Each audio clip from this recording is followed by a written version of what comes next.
Hello everyone, I'm D and welcome back to 24 Frames. DC live-action movies have been kind of hit and miss. Which is not to say that all the live-action DC movies are bad, just that they're inconsistent. I mean, yeah, on the one hand, The Dark Knight is probably one of the best superhero movies ever done. On the other, yeah. And while that can be said about their live-action fare, it is a much more commonly agreed on idea that their straight-to-DVD stuff is much better. Because it is.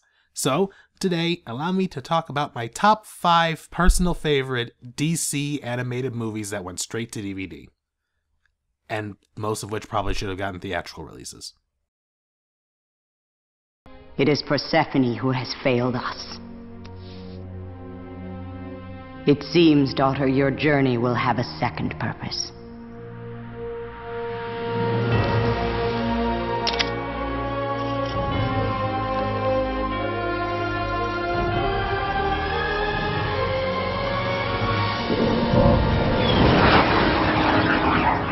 Wonder Woman.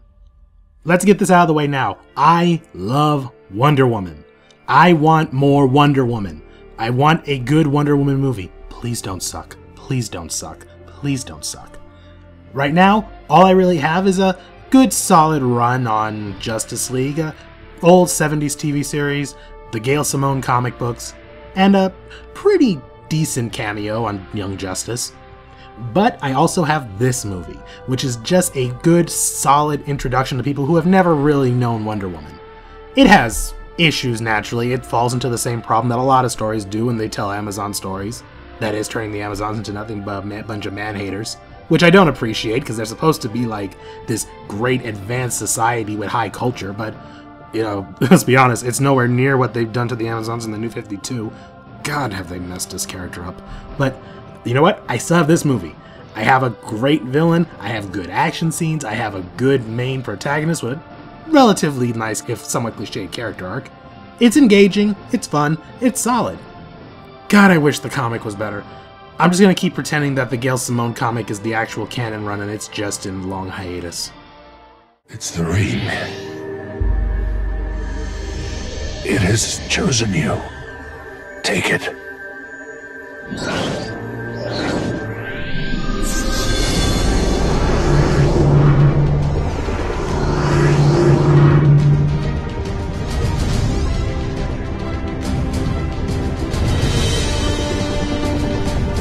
Green Lantern First Flight. I'm not really a Green Lantern fan. Most of what I know about the character actually comes from the Jon Stewart character in the animated Justice League series. That said though, I do know enough that I was able to follow this movie. And this movie is a far, far better introduction to Green Lantern than that god-awful live-action movie could have ever hoped to be. The style is also really cool. This thing works both as a really good individual Green Lantern movie and as a pilot for a really awesome Green Lantern series. We did get a Green Lantern series and it was good, but drastically different in tone. Still, this movie is awesome. Well animated, well acted, and again, fun and engaging. I love it. Sinestro's a great villain, Kilowog is an awesome support, Hal Jordan's easy to like, action scenes are fun, the mythos is engaging, the Guardians are complete jackasses, it's all just fun and right. How could I have known it would teleport you here? I suppose we both got the shock of our lives. But your heart must be stronger than mine. Whoever you are, forgive me.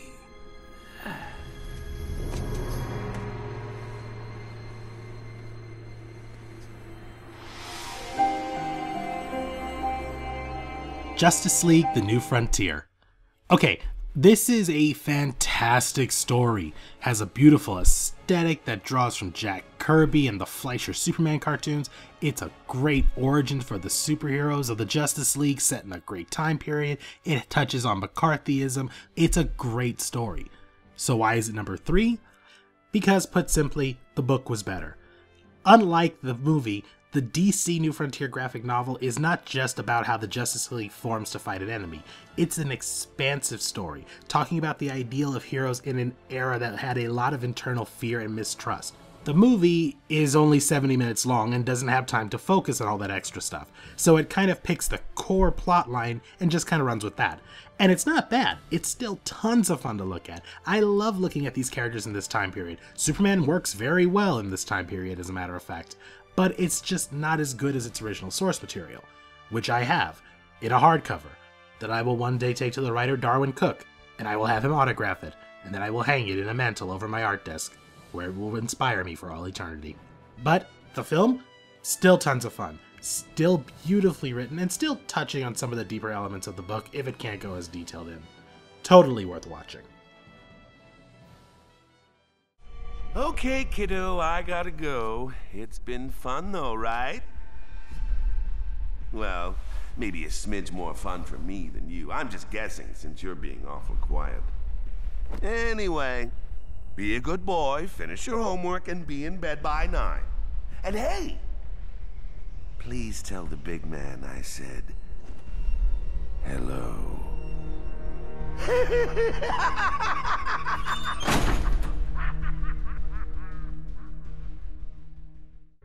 Batman Under the Red Hood.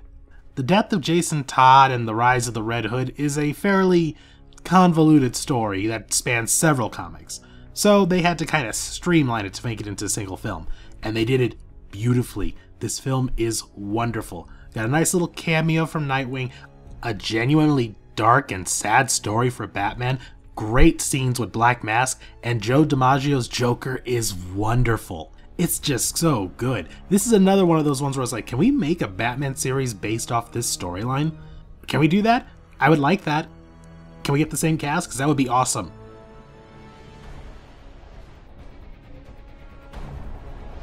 Flair, mon frere. Who's a good saucer? Double pork fried rice for you tonight. You sure know how to make an entrance. Thanks for the assist. Next time, double check for collateral damage. Came a little close there. Hello. You're really tall. Superman vs. the Elite. Now that I'm thinking about it, I actually kind of want to do a full review for this movie. Because I think this is a good movie for that whole should superheroes kill debate. I fall in the standard of no, they should not. But I'm willing to argue it, and I think this is a good film to really break it down. This film is a really good, just solid superhero story. It's particularly for Superman, who, quite frankly, doesn't have a lot of really great superhero stories, at least not in comparison to Batman. All these little things combine to make a film that I just think is a great little microcosm for a superhero as an idea, and I just love watching it. This is hands down my favorite of the straight-to-DVD DC animated movies. So, that's my top 5. Hope you liked it. Please leave a comment. Let me know if there's anything that you disagree with, or if there's any movies you feel I should definitely have added into it. And come back next time, because next time, I think we're going to actually really delve into Superman vs. the Elite. I'm D, and this has been 24 Frames. See you next time.